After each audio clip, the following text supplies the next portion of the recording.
Hello ओटाकुस। आज हम बात करेंगे मादारा उचिया के बारे में। हम आपको बताएंगे उसकी पूरी की पूरी कहानी। मगर उससे पहले क्या आपको पता है कि शारिंगान का कलर रेड क्यों होता है? क्योंकि उसने हमारा सब्सक्राइब बटन दबाया। और अगर आप भी अपने आंखों में शारिंगान चाहते हो तो फटाफट हमारा सब्सक्राइब बटन दबा दो। And so now let's go. मादारा का जन्म वॉरिंग स्टेट पीरियड में हुआ था और वो ताजिमा उचिया के 5 बेटों में से सबसे बड़ा भाई था। मादारा और उसके भाई युद्ध करते हुए बड़े हुए, जो कि उनके कट्टर दुश्मन सेंजू के साथ होते रहता था। मादारा के तीनों भाई बचपन में ही मारे गए। मादारा और उसका छोटा भाई इजुना ही जिंदा बचा। मादारा और इजुना काफ़ी ज़्यादा मेहनत की और एक दूसरे के साथ कंपटीशन करते रहे। मादारा और इजुना अपने भाइयों के मरने पे काफ़ी करीब आ गए थे। मादारा के पास बहुत ही स्ट्रॉन्ग चक्रा थी, जिससे छोटा सा मादारा बड़े से बड़े सेंजू को आसानी से हरा देता था और इससे उसकी काफ़ी अच्छी रेप्यूटेशन बन गई। उसे लोग एक जीनियस बुलाने लगे। उसके ख़राब टाइम में मादारा की मुलाकात एक लड़के से हुई जिसका नाम हाशिरामा था। दोनों ने एक फ्रेंडली राइवलरी स्टार्ट की। वो दोनों पत्थरों को पानी में लंबी दूरी फेंकने का कंपटीशन करते, नदी में पेशाब करते। मादारा की तरह हाशिरामा भी एक शिनोबी था जिसने कि अपने भी भाइयों को युद्ध में खो दिया था। वो दोनों ने एक ऐसी दुनिया के बारे में सोचा जहां बच्चों को खुद से लड़ने की कभी ज़रूरत नहीं पड़े। मादारा और हाशिरामा ने अपने परिवार के बारे में एक दूसरे को कभी नहीं बताया, मगर कैसे तो करके दोनों ने एक दूसरे की फैमिलीज़ के बारे में जान लिया। जैसे कि मादारा एक उचिया था और हाशिरामा एक सेंजू था। उन्हें एक दूसरे को मारना ही पड़ता, भले वो कितने ही अच्छे दोस्त हों। मादारा को आखिर में चुनाव करना पड़ा। या तो उसे अपना परिवार चुनना था या शांति का वो सपना जिसके साथ उसने हाशिरामा के साथ सोचा। मादारा ने उसकी दोस्ती हाशिरामा से ख़त्म करने का चुनाव कर लिया ताकि हाशिरामा को मारने के टाइम में उसे कभी दुख ना हो। ऐसे सिचुएशंस की वजह से उसका शारिंगान उसे मिल गया। आने वाले काफ़ी सालों तक मादारा और हाशिरामा आपस में कई लड़ाइयाँ लड़ी, लेकिन मादारा हाशिरामा को कभी हरा नहीं सका और हाशिरामा उसे कभी नहीं मार पा रहा था क्योंकि वो आज भी उसे दोस्त मानता था। मादारा ने मांगेक्यो शारिंगान को हासिल कर लिया, मगर फिर भी हाशिरामा को हराना उसके बस में नहीं था। ऐसे वो आने वाले सालों तक लड़ाई लड़ते गए। समय के साथ मादारा और हाशिरामा अपने क्लैन के लीडर बन गए। तब हाशिरामा ने शांति की बात करने के लिए मादारा से बात की। काफ़ी उचिया इस बात के लिए एग्री हो गए, मगर मादारा ने इस बात को ठुकरा दिया। उसे अपने भाई इजुना की मौत का बदला लेना था, जो कि हाशिरामा के छोटे भाई तोबेरामा के हाथों मारा गया था। मादारा ने बदले की आग में अपने भाई हिजुना की आंखें अपने अंदर लगा ली ताकि वो इटर्नल मांगेक्यो शारिंगान मिल सके। उसकी नज़र भी धीरे धीरे कमज़ोर हो रही थी। इसके बाद उसने एक फाइनल युद्ध लड़ा जो हाशिरामा सेंजू के क्लैन से हुआ, मगर उसमें भी उसे हार का सामना करना पड़ा। युद्ध को ख़त्म करने के लिए हाशिरामा ने मादारा को मारने की जगह खुद को मारने की पेशकश की। अगर यह युद्ध ना रुक पाए तो तुम मुझे मार दो। इस बात से मादारा को अंदर से हिला दिया और अंत में शांति की पेशकश मादारा ने सेंजुओं से कर दी। सेंजू और उचिया ने समझौता कर लिया।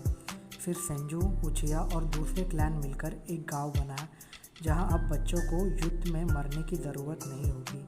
मादारा और हाशिरामा ने अपने दोस्ती को फिर से ज़िंदा किया और मादारा ने उस गांव का नाम रखते वक्त एक पेड़ की पत्ते को देखकर उस गांव का नाम कोनोहागुरे रखा। जहां हाशिरामा ने दूसरे गांवों से दोस्ती बढ़ानी चाहिए, वहां मादारा उन पर कंट्रोल रखना चाहता था ताकि कभी शांति ख़त्म ही ना हो सके। लेकिन जब हाशिरामा होकागे बन गया, यानी कोनोहा का लीडर, तब मादारा उचिया को अपने उचिया भाइयों के फ्यूचर के बारे में चिंता होने लगी। उसने सोचा कि यह सेंजू के ताकतवर बनने के एक आगे कदम बन चुका है। उचिया के पास एक स्टोन टैबलेट हुआ करता था जो कि उनके पास पीढ़ियों से रखा हुआ होता था। उचिया ने वो स्टोन टैबलेट कोनोहा गांव में ले आए। मादारा उस पर क्या लिखा है उसे वो डिसाइफर करने में कामयाब हो गया, जिसे उसे शिनोबी की हिस्ट्री मालूम पड़ गई और पता लगता है कि शिनोबी की शांति कभी हो ही नहीं सकती। और उचिया और संजू के बीच लड़ाई होनी डेस्टिनी में लिखी है, मगर उसमें दुनिया को यूनाइट करने की भी जानकारी दी गई थी। और इस नॉलेज को मादारा को लेकर वो कोनोहा से निकल गया। उसे पता चला कि कोनोहा एक फेल्ड एक्सपेरिमेंट है। उसने अपने क्लैन और हाशिरामा को भी ये बात बताने की कोशिश की, मगर किसी ने उसकी बात नहीं मानी। बाद में वो कोनोहा में वापस आया नाइन टेल डीमन फॉक्स के साथ, और वापस आकर उसने हाशिरामा को चैलेंज किया। दोनों ने बहुत खतरनाक लड़ाई लड़ी और उस लड़ाई के तबाही बहुत मचा दी। उस तबाही में बना वैली ऑफ द एंड, और आखिर में मादारा ने मौत हो गई हाशिरामा के हाथों। मौत की खबर बहुत ही तेज़ी से फैल गई। उसके शरीर को छिपा दिया गया, मगर मादारा ने ये सब प्लानिंग पहले से करके रखी थी। उसने इज़ानागी का इस्तेमाल किया और अपने मौत के पहले ही उसे एक्टिवेट कर दिया था, ताकि मरने के बाद वो वापस ज़िंदा हो जाए और ये रियलिटी को बदल कर। और वो वापस जब आया तब उसके अपनी राइट आई की कुर्बानी देनी पड़ी। उसने अपने शरीर की जगह नकली बॉडी वहाँ पर छिपा दी, और लड़ाई के वक्त उसने हाशिरामा के कुछ चमड़े हासिल कर लिया था, जिसे उसने अपने चोट में ट्रांसप्लांट किया। जब मादारा बूढ़ा हो गया तब उसे रिनेगान हासिल हुआ, और वो डिमैनिक स्टैचू के पाथ को समन करते हैं, जिसे वो उसने वाइट जेस्टो की आर्मी बनाई। मादारा ने प्लान बनाया जिसे वो आई ऑफ द मून कहने लगा। उसे वो पीस हासिल करना चाहता था इस प्लान से, मगर मादारा को मालूम पड़ा कि वो ये प्लान अपने रहते पूरा नहीं कर सकता, वो बूढ़ा हो चुका है। तो उसने ये रिनेगान एक छोटे से बच्चे जिसका नाम नागाटो था उसमें डाल दिया, बिना उसकी जानकारी के। उसमें एक ऐसा किया क्योंकि किसी दिन नागाटो उसे फिर से ज़िंदा करे, लेकिन इसलिए मादारा को एक एजेंट चाहिए था जो उसकी जगह काम कर सके। नागाटो को बताया कि आगे क्या करना है। उसने अपने लिए डिमैनिक स्टैचू से जोड़ लिया और इंतज़ार करने लगा एक मोहरे की खोज में। तभी थर्ड शिनोबी वॉर चालू हो गया। मादारा को एक बहुत घायल सिचुएशन में ओबिटो उचिया नाम का बच्चा मिला। मादारा ने उसके इलाज किया, उसकी बॉडी में हाशिरामा के सेल्स को डाल दिया ताकि वो हील हो सके, और उसके हर्ट पे एक कर्स मार्क लगा दिया ताकि वो मादारा का कभी खिलाफ ना जा सके। मादारा ओबिटो के दिमाग में खेलने लगा और उसे करप्ट करने लगा। ओबिटो को अपने वश में लेने के लिए उसे बातें बताने लगा। ओबिटो के सामने उसने उसकी लव इंटरेस्ट रिन नोहारा को मरते हुए दिखाया। उसने ऐसी प्री प्लानिंग पहले से कर रखी थी। इस बात की वजह से ओबिटो मादारा के प्लान से एग्री हो गया और मादारा से पूरे नॉलेज लिया। मादारा ने उसे sage of the six path और आई ऑफ द मून प्लान के बारे में बताया और उसे आगे आने की मुसीबतों के लिए ट्रेन किया, और आखिर में उसने उसके लिए ब्लैक जेत्सु को पीछे छोड़ दिया। मादारा मानता था कि ब्लैक जेत्सु उसकी विल ऑफ द मैनिफेस्टेशन है और जो ओबिटो को आगे के बारे में बताएगा, और उसने अपने आप को डिमैनिक स्टैचू से अलग किया और वो वहाँ पर ख़त्म हो गया, और सब कुछ ओबिटो को छोड़कर उसने अपना नाम मादारा उचिया ओबिटो को ट्रांसफ़र कर दिया, और ऐसे उसने अपनी आखिरी सांसें ली। इसके कई सालों बाद फोर्थ निंजा वॉर चालू हुआ, जिसमें कि काबुटो ने मादारा को फिर से ज़िंदा किया समनिंग डेड जुत्सु की मदद से। जब मादारा वॉर में आया तब सभी शिनोबी हैरान हो चुके थे। उसे देखकर सभी की फट गई थी। तब उसने सारे शिनोबो को कागज़ के टुकड़ों की तरह उड़ा दिया।